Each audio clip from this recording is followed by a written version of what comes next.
So should I go? Thank you. We good? Good to go? Okay. All right. Okay. Well, welcome and thank you for coming. I'd like to introduce you to Jean's family. Jean, her mom, will be watching virtually from South Africa. And her dad, Jerry, will be watching from Arizona. So we send our love. With us in person is Nick, her sister, and her husband, Brian. Nick will put together the very eclectic playlist of Jean's favorite music that we'll listen to after the speeches. I'd also like to introduce Nanise, who is Jean's neighbor and a friend who has helped Nick and Brian and I in so many ways. She's at the back there. You guys stand up. Okay. I'd also like to extend a virtual hug to Jenny Ing in Vancouver, who sponsored the ginger beer for the toast that we'll do soon. Jean loved ginger beer. Jenny said it has a spicy sweetness with a kick, just like Jean. I'd like to thank the sponsors of this celebration: Original Pictures, the Directors Guild of Canada, Buffalo Gal Pictures, Merit Motion Pictures, and Merritt Jensen, who helped organize my thoughts. And Frank Digital, who helped with a photo memorial that you'll see soon, and with the tech today. Special thanks to Chris McIver, Bill Stewart, and Kelly Dodds. And just a little word to Rosanna Schick, who helped to craft some words when I got stuck. I'd like to thank the many people who have reached out with offers of help and who helped in some way over these last few days. It's hard to make the list, and I just probably leave some out, and some haven't been able to help yet, but you will be called, I promise. There is an obituary posted on the Clausen funeral site, and I'd encourage you to share your thoughts and stories there. There's also a GoFundMe site to raise money for a memorial fund for Jean. The Manitoba chapter of the Documentary Organization of Canada has taken the lead on that initiative, but we'll need partners and a committee to oversee the award of the grant that will be created. So please reach out to me if you would like to participate. This afternoon, we'll have a blessing from Marcel Marion, a friend of Jean's, and some words from Shelley McFadden, who was one of Jean's very first connections when she immigrated to Canada. Then we'll hear from Ellen Rutter, the film industry veteran who spent months working with Jean recently. And then I'll wind it up at the end with a toast. So here is Marcel Marion.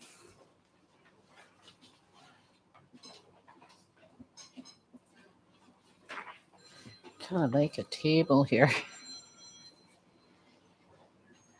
Welcome, everyone. It's great that you're here today, and there's a lot of people here. I want to thank Liz and the owner of this place. It's beautiful. Tommy, thank you so much because this is very, very nice. I'd like to start with a land acknowledgement. The national homeland of the Red River Métis, Treaty 1 territory, original lands of an Anishinaabe Cree, Oji Cree, Dakota, and Dene peoples. Clint, I think she's here. Uh, Today we celebrate Jean. To her mother, father, sister, and family, I pray you find comfort in sharing.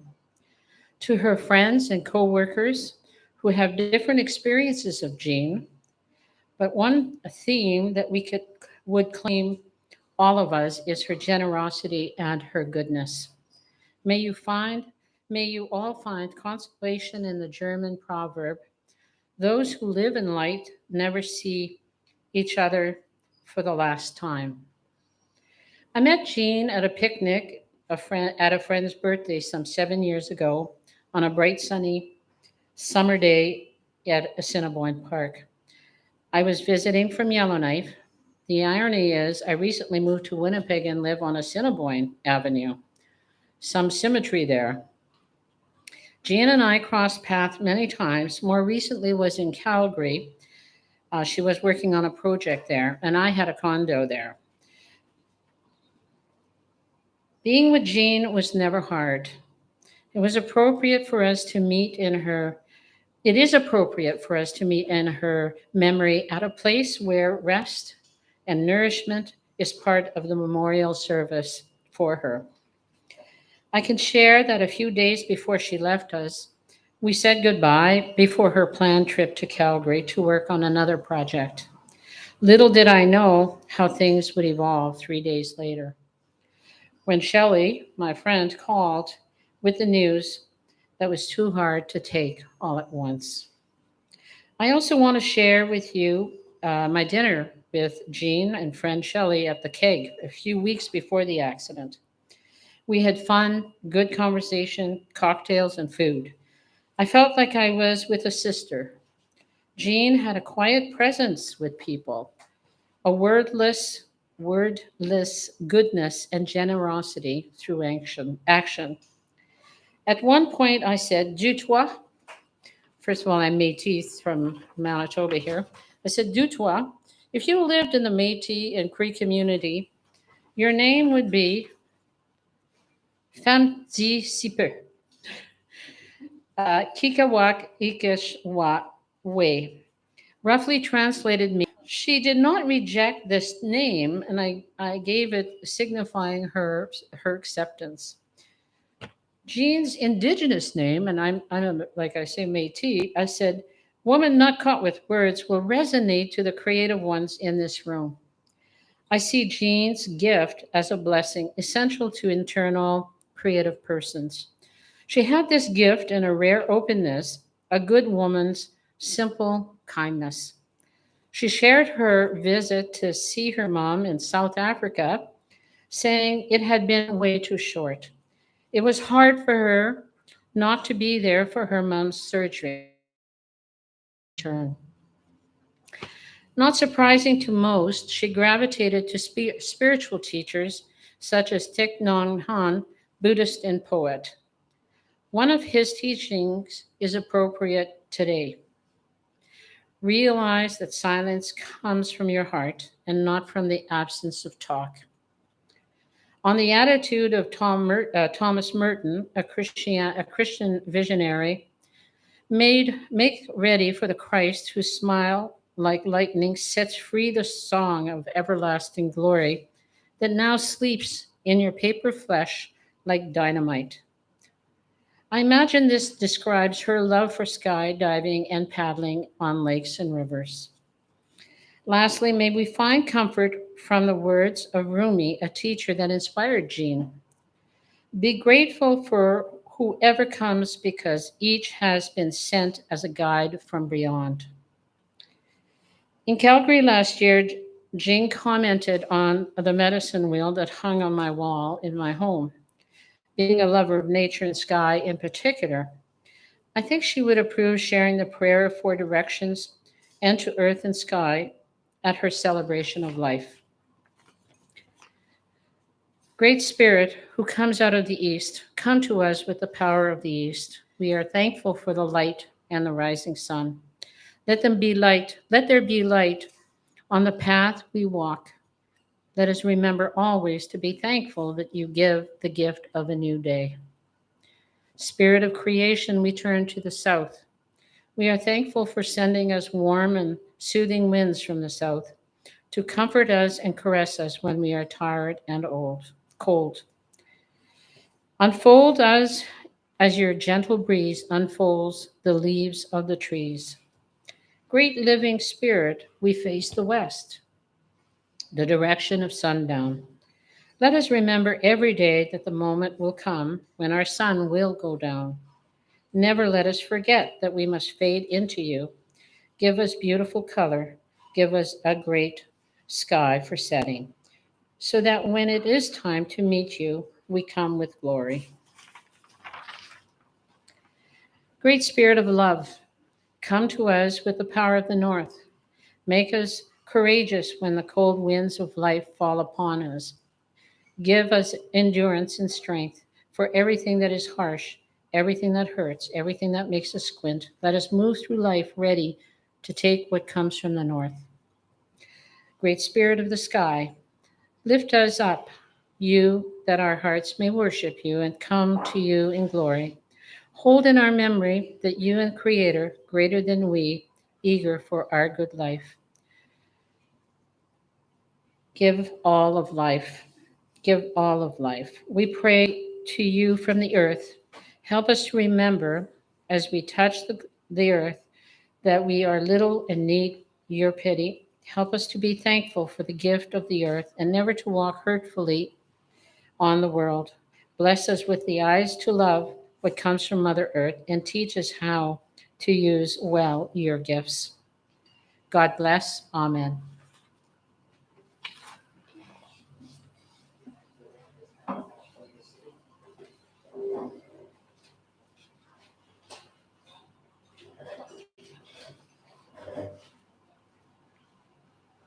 And Shelley, did you want to say a few words?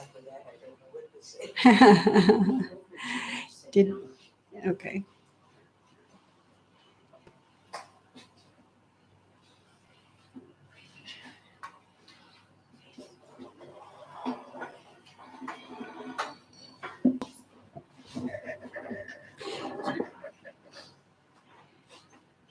I feel that Marcel has expressed everything exactly how I feel and how many people feel. As of today, I really miss Jean.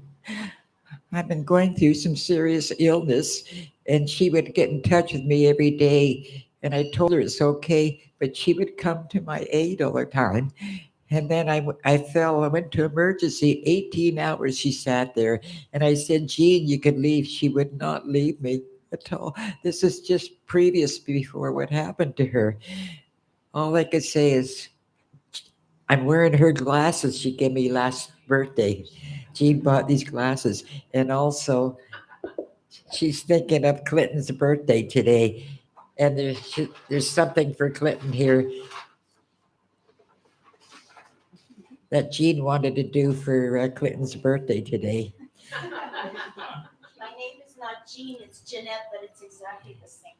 Happy birthday, Clint. But it's hard to express the kindness of anybody, the kindness that she had. She was never bitter. People took advantage of her and she wouldn't stick up for herself. She was absolutely pure, wonderful.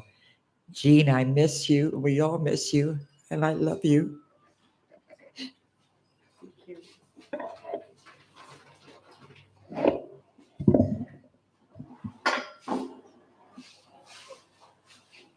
Jeanette? Jeanette? Yes.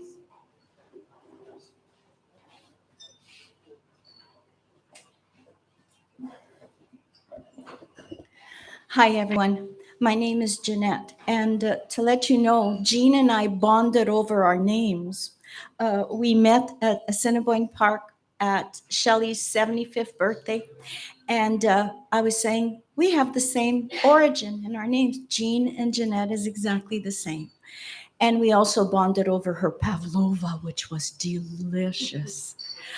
I write poetry, and I wrote this poem this morning a certain way. And then my friend Marcel said, Jeanette, Jean loved nature. So what I ended up doing is I changed my poem, and it's now called For Jean. I'm coming. I will be there soon. Hold on, cries the mad poet as the birch trees beckon her long distance in the wind. I've not forgotten you, and we'll talk soon. Wait for me. The enticing paper sound of those trees frolicking far away comes in waves as I close my eyes to drink in the momentary brilliance of a perfect summer day. The wind, carrying their music, has a memory. It always finds me and reminds me of the promise I made to tell those birch trees stories. The sky is beckoning now, and somewhere between the perfect blue of its canvas, without a trace of clouds, and the liquid azure of the lake, I think I might have found a new horizon, the beginning of a different story, untitled, but ready for my tree's approval. And so the mad poet goes back to her pen, and with each stroke, she smiles because she knows the wind will carry it like feathers that love to dance.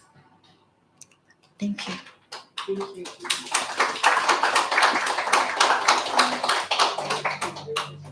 Thank you. And now we'll hear from Ellen Rutter, who worked very closely with Jean in the last few months and, of course, has known her for years. And here she is. Thanks, Liz. I think Liz mentioned earlier, but if there's any of you who would like to speak and don't like to speak, but have something to say, just send it up and we'll say it for you. And there's a couple of people I'd like to start with Halia. And Halia wrote, my name is Halia, a filmmaker who is working with Jean on 2 films about the artist William Kurlick. This was through Merit Motion Pictures. Like all of you, I was shocked to hear of Jean's passing. There were no words, and still I'm overwhelmed by the sudden loss of such a bright light. Jean, a swirl of curls and smiles, a real beauty who walked with an in-grace.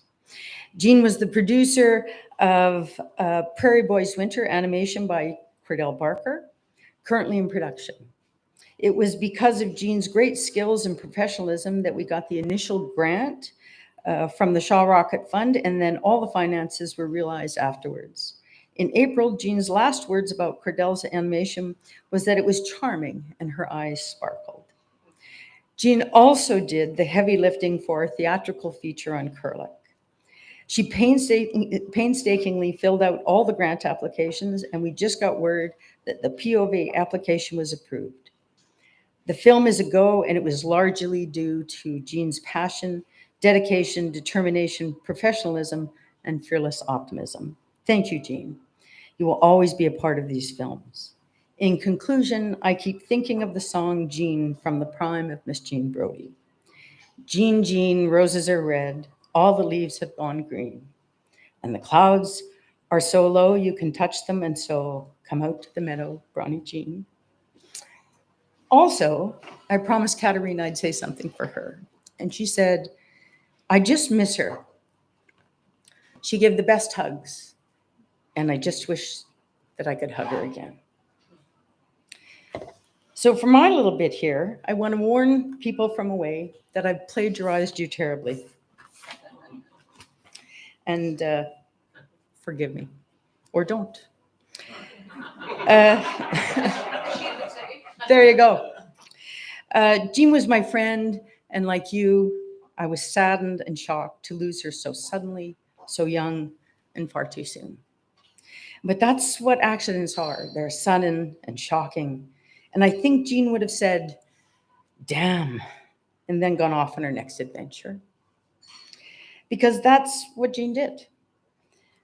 She loved adventure, exploring, and learning. She loved her work and took great pleasure in being kind and helpful.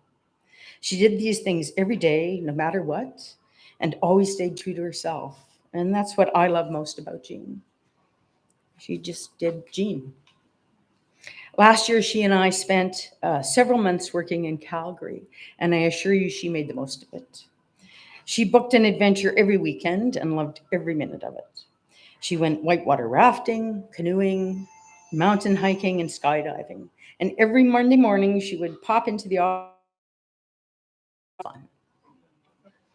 She explored the city, finding small bakeries, tucked away pubs. She went to the zoo just to watch the penguins walk on Saturday mornings. She went for walks and lunches with Pia, and she just made the most of it all.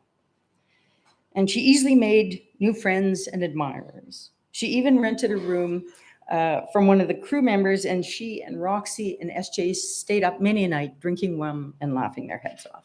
Jean did Jean every day. When I asked her to join me in Calgary, she jumped at the chance to be our assistant production manager, even though neither of us had the faintest idea what that was. So we just kind of made it up. I asked her to go out there and let the crew get to know her. And I thought they'd warm up to her and then she could figure out how to help them. And all of that happened. And she was very creative in her helping ways. Trish sent this note. She said, I will forever remember her showing up in front of my house, the house I was staying at after wrap one night, 11 p.m., with a care package to make rum toddies. I had told her I had a sore throat and was worried I was getting sick, so she went out of her way to look after me and just saying, we have to lift each other up. And I'm blessed to have known her, if even for a brief time. Jean did Jean. The show was incredibly challenging, and it was a struggle every day, but we met and worked with wonderful people. We had 4 really great bosses and 1 jackass. And he banned us from set for reasons neither of us understood. Damn, she said, how will we get the work done? But she always managed to see the humor in the bizarre, and she was determined to finish the work. So she would sneak out to set, hide in lunch tents, send messages through other friends, Sam in particular. She sent texts from the parking lot, and I'll be damned if I know how she hid the Jeep. She kept her head on straight, and she kept me sane. She was determined to see it through because Jean always finished what she started. Another friend from the show summed it up better than I ever could. This is from Jason. He posted this, and he said, tomorrow, this was in June, tomorrow the show goes to air, and as you watch it, keep in the back of your mind the curly-head bastion of sanity and kindness that held our crew together and went out of her way to look out for every crew member when we were all past our breaking point. I can tell you with certainty that we would not have made it to the finish line without her. See, Jean always did Jean. I would not have survived without her. Her humor in the midst of madness. And perhaps the best way I can sum up that sums up Jean for me is thoughtfulness, unique problem-solving ability, and adventurous spirit will be missed. I remember one day trying to get to work and stuck in a hopeless traffic snarl, looking to my right and seeing Jean grinning from ear to ear while piloting her Jeep down the sidewalk. Thank you.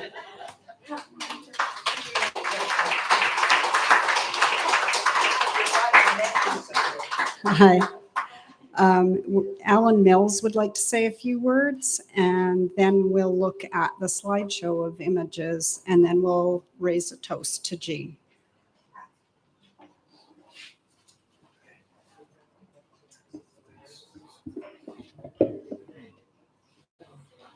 I've known Jean for 25 years. I met her at a party, and the first impression was of golden curls.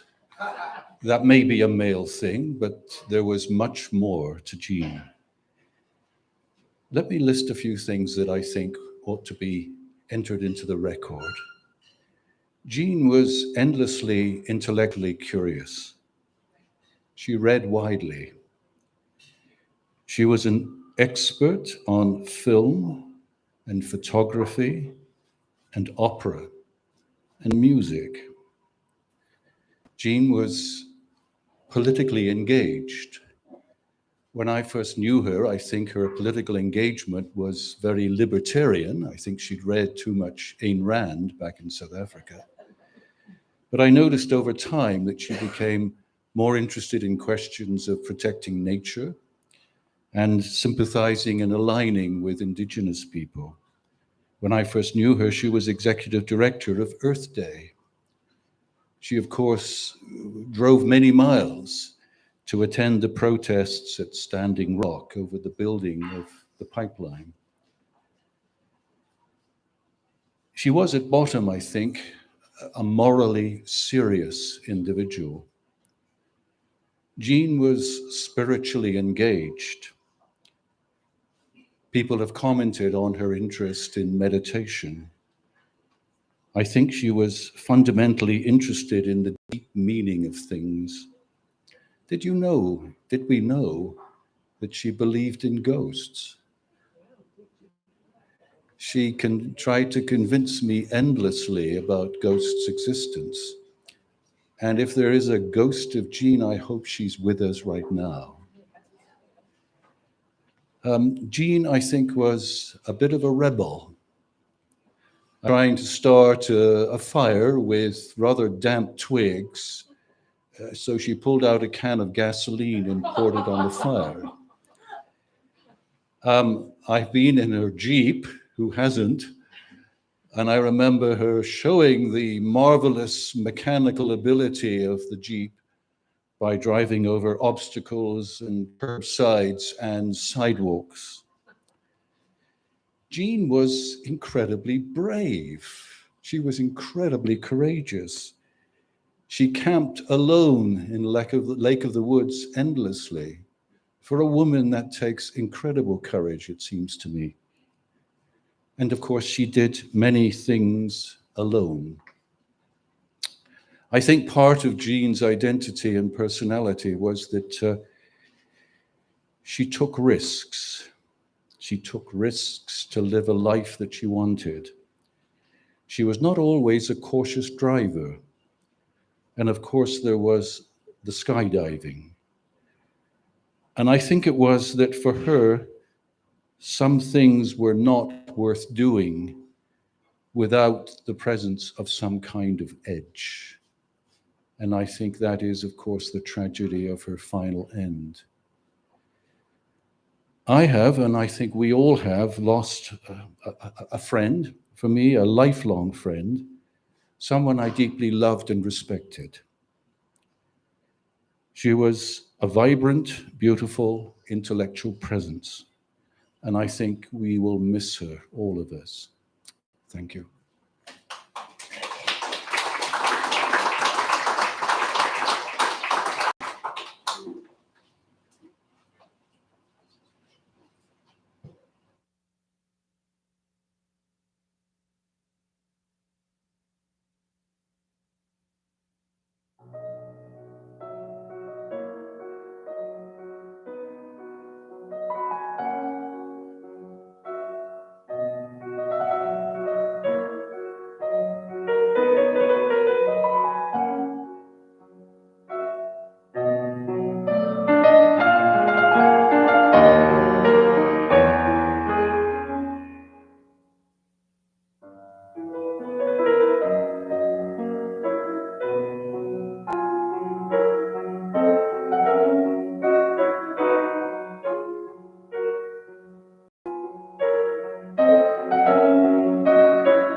we'll have this and that slideshow and some other photographs posted in coming days. So if you'd like to review some of those images, you'll be able to do that. Could somebody bring me a toast, a drink for a toast? Thank you. Okay.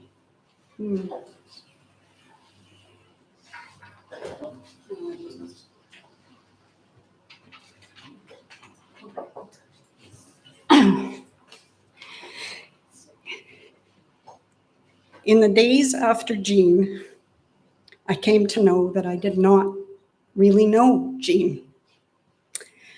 I met Jean when she came to work for us around the year 2000. We worked side by side for the next 12 or so years before she left to go back to the freelance life. We were so focused on the work and so in tune that we almost didn't have to talk about the process. But our true point of connection was Lake of the Woods. I once asked her about why she chose to immigrate to Winnipeg, and she said she came back because of the lake. The lake may have drawn her here, but she stayed in this community, and that was because she made so many other connections. I've heard from many people over the last weeks who loved Jean and whose lives were enriched by her friendship. You all know that Jean was a very private and discreet person. And now I am finding that there are so many aspects of Jean's life that I didn't fully know. But I'm not really surprised. What I've heard are stories of Jean's generosity, her dedication, and her desire to learn and to understand. She was always asking, always searching. The stories that we share about her journey will continue to deepen whatever connection we had with Jean. We will know more, and we will learn from her.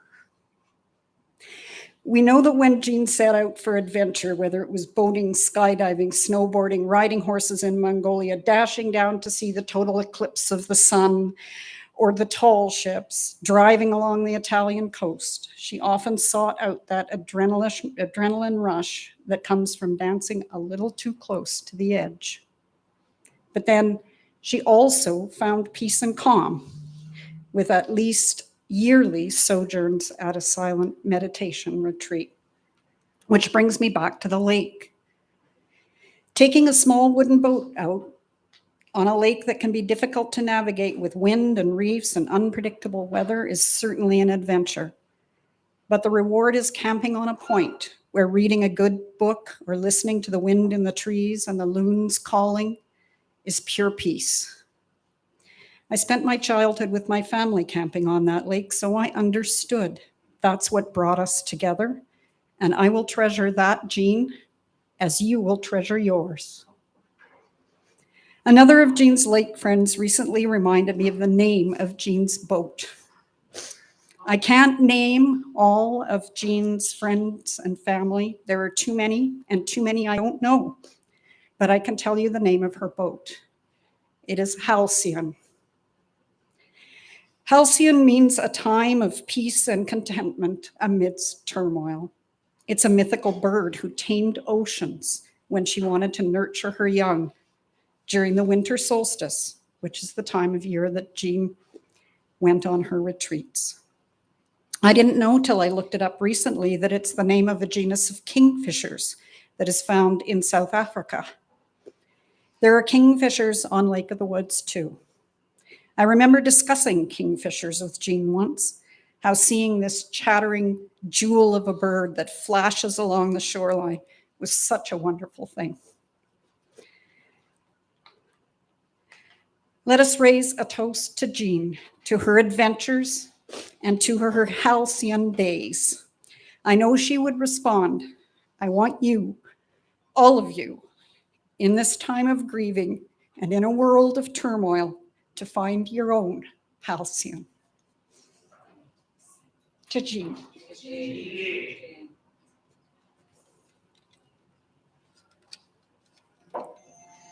Thank you. And thus ends the formal part of this gathering. And we'll feel free to eat and drink and move up to the patio, which I'm sure we'll all really appreciate.